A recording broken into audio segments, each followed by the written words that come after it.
And ironically, I was studying first century Palestine and writing a thesis on the Gospel of Mark.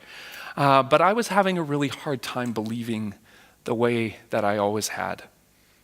And some of it was the fact that I was learning a lot about the text, the scriptures, and that left me with more questions than answers most days.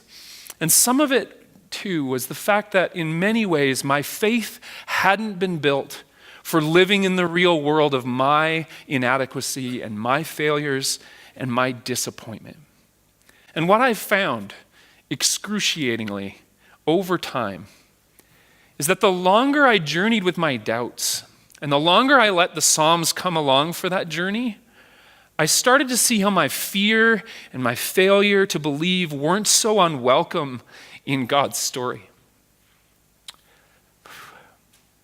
In fact, it was during a Lent, during that season of my life, that Jesus' cry from Psalm 22 jumped out at me. And it was then that I could sense that my doubts were welcomed because Jesus shared them.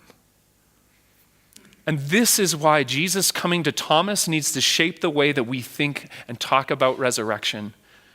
Because every time we stand in the middle of our broken story as we doubt, Jesus comes there.